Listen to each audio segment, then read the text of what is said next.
De quoi allons-nous parler dans cette vidéo-ci? Je suis de retour chez nous. J'étais en vacances, j'étais en voyage et au cours de mon voyage, j'ai rencontré plusieurs médecins et je leur parlais du processus, du reconditionnement de la douleur et j'ai été surpris. Ils connaissaient très bien le concept de la douleur neuroplastique. Il y en a un qui était un chirurgien et il m'a dit, ah oui, j'en parle souvent à mes clients, un chirurgien orthopédiste, donc il remplace des genoux, il remplace des hanches. Et puis, lorsque quelqu'un se fait faire une opération de ce type-là et que la douleur persiste, il utilise une image que je n'avais jamais entendue jusqu'à maintenant. Il dit à ces patients-là, imagine un écran sur lequel une image reste trop longtemps. C'est pour ça qu'on a des screensavers. Hein? Si on a un écran d'ordinateur, on a une télévision, et que l'image reste trop longtemps sur l'écran, elle va devenir imprimée dans l'écran. Et là, peu importe ce qu'on fait, si on change de poste, si on veut bouger l'image, il y a une espèce de fantôme de cet écran-là, de cette image-là qui est restée trop longtemps. J'ai déjà vu ça seulement une fois sur un téléphone cellulaire. Hein. Je n'en revenais pas parce que j'entendais toujours parler de cette fameuse éventualité qu'on pouvait laisser l'écran trop longtemps sur une image et qu'elle restait imprimée. Et puis là, c'est la première fois que je voyais ça. En effet, peu importe ce qu'on faisait, il y avait une espèce de fantôme qui restait là, le fantôme de l'image qui avait resté trop longtemps sur l'écran. C'est l'image qu'il utilisait pour les gens. C'est une bonne image, je ne sais pas si c'est la meilleure, mais le point, c'est que même si on comprend le concept de la douleur neuroplastique, ça ne veut pas dire qu'on connaît nécessairement le reconditionnement de la douleur, qu'on sait nécessairement comment enlever cette image fantôme de l'écran. Et là, justement, ce n'est pas leur rôle à eux, aux chirurgiens orthopédistes, de faire ça. Un autre docteur, c'était le chef des soins intensifs dans un hôpital. Et là, lui, il connaissait ça encore plus parce qu'il avait fait 3 lectures dans ses études en Nouvelle-Écosse avec Alan Abbas. Je vais mettre son nom dans l'écran. Alan Abbas, très intéressant. C'est quelqu'un qui a travaillé étroitement avec Howard Schubiner. Et donc, il connaît très bien le reconditionnement de la douleur. C'est quelqu'un qui dit, si vous avez des patients qui ont des symptômes non expliqués, personne ne sait quoi faire avec eux, envoyez-les-moi. Moi, je sais quoi faire avec ces gens-là.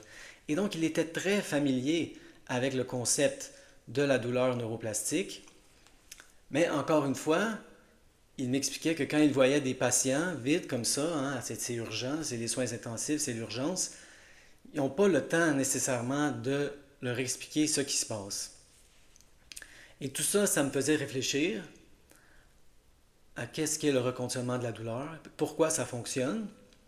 Et je vois de plus en plus beaucoup de gens qui ont des bribes à gauche, à droite.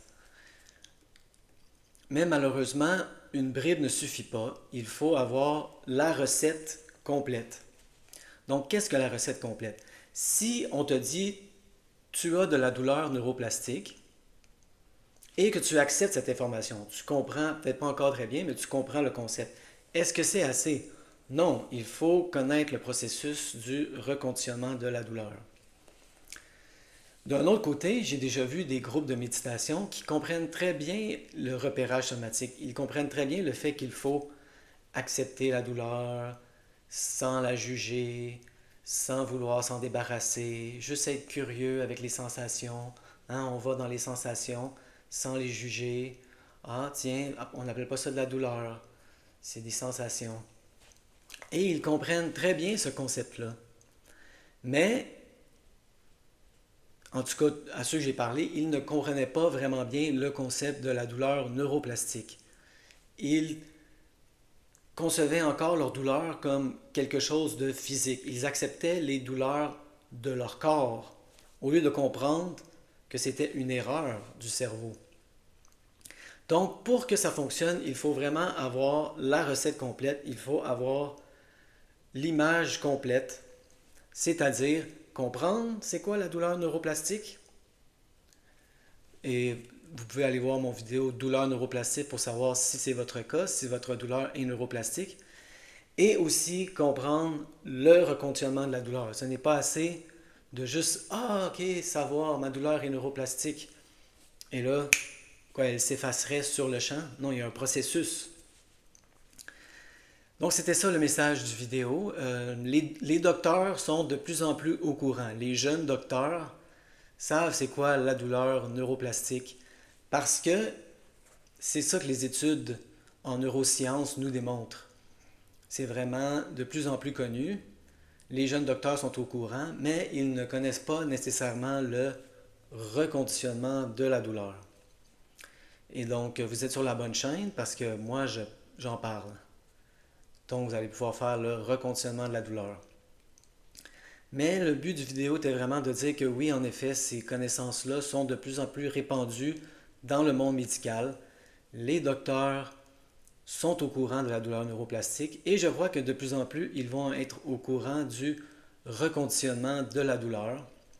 Et là, j'imagine que certains vont peut-être se spécialiser là-dedans. Mais encore une fois, je vais répéter que pour moi, la personne idéale reste un thérapeute dans le sens le plus large du terme, peut-être même un psychothérapeute. Un psychothérapeute qui sait ce qu'est le reconditionnement de la douleur.